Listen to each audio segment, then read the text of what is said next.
Hey everybody, alvin1777 here with another new segment. Dubk Dad actually gave me the idea for it, so I want to give him a shout out before I start anything. Even though I don't think he really needs one because he's already partnered or whatever. But out of being a friend or a friendly or whatever, I'll just give him a shout out. This segment's called Synchros that have either fallen out of use or don't see really that much play. So I'm going to start. Bring them down in order. Thought Ruler Archfiend. 2700 attack, 2300 defense, 8-star Dark Monster, Psychic. His effect is, when this card destroys a monster by battle and sends it to the graveyard, gain life points equal to that monster's original attack.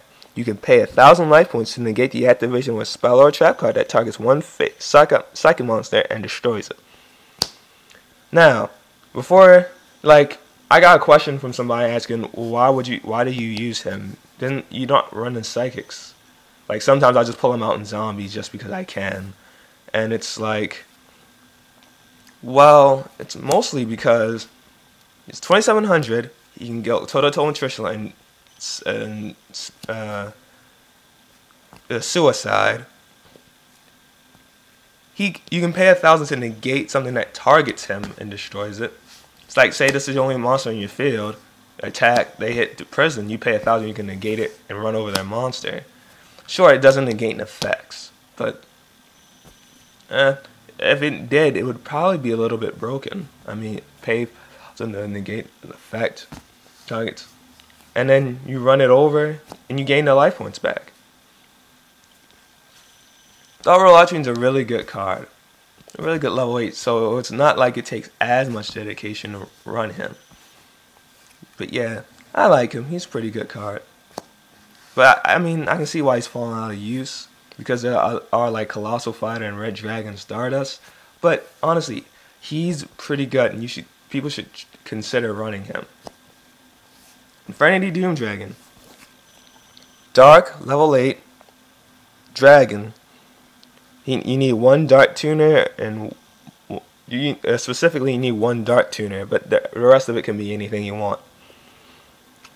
It's 3,000 attack, 24 defense. So already you have something that kind of screws with Red Dragon Archfiend, because they're both 3,000, so they can go toe-to-toe with each other.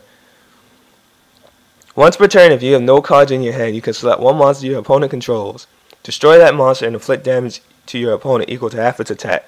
This card cannot attack during the same turn you activate this effect.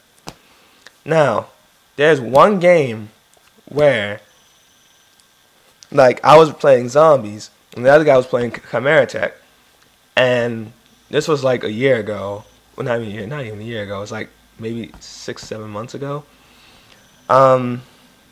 He summoned Chimera Attack and attacked. I played not Wabaku, Threatening Roar, so he couldn't attack until next turn. I drew into I was playing zombies. I drew in a Zombie Master, pitched the Plague Spreader that was in my hand, summoned Goblin Zombie. No, sorry, wrong play. I pitched Goblin Zombie, got that Plague Spreader, Synchros for 6, got out this guy, and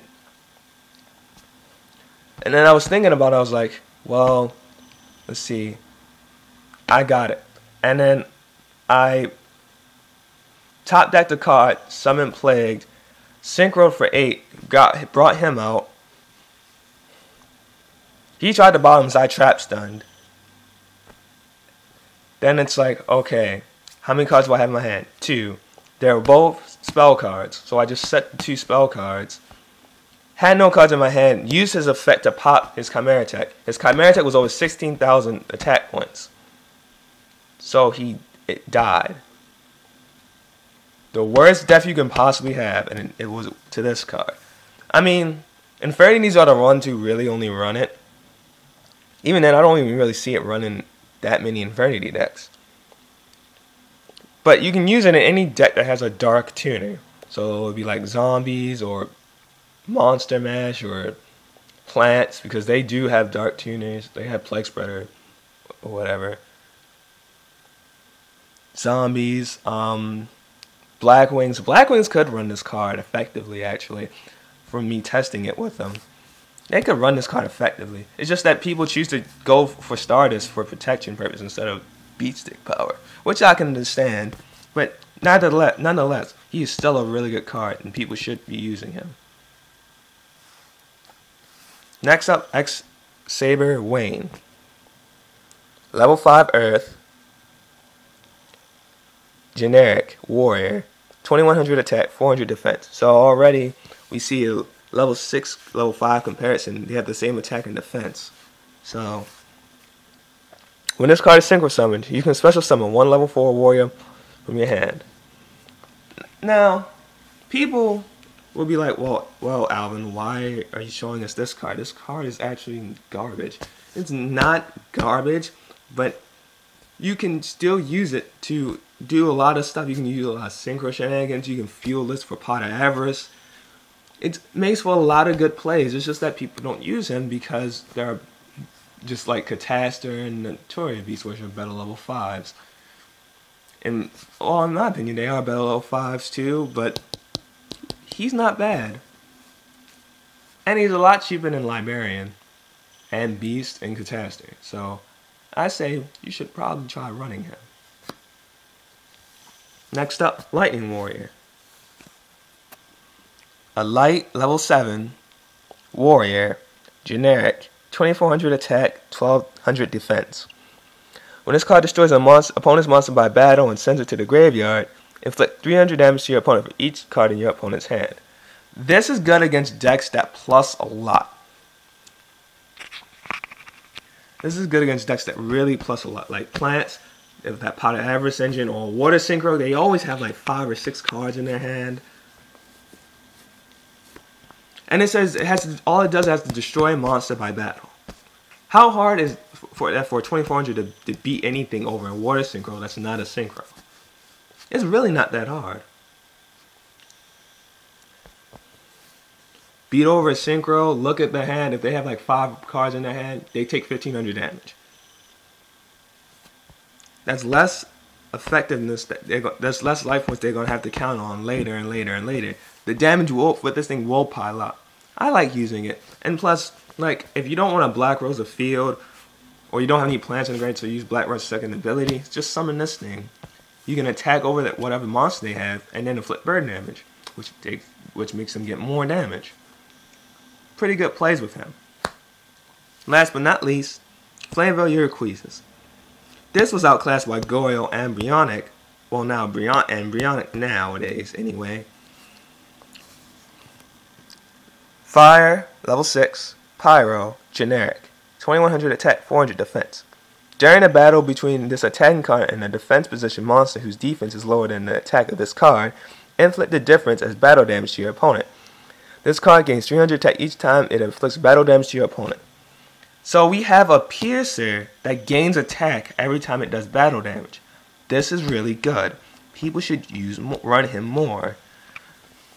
The fact that it not only gets to, like, let's say this is the defending monster, and I attack over it.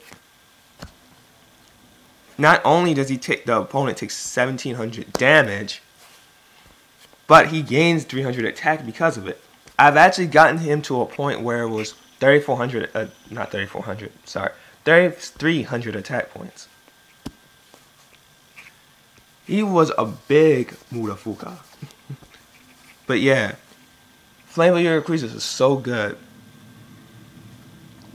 Sure, it might take you like two or three turns to get him to a decent 2700 or something like that, but he's good as a jump off point for other synchros. I actually use him to jump off for other synchros.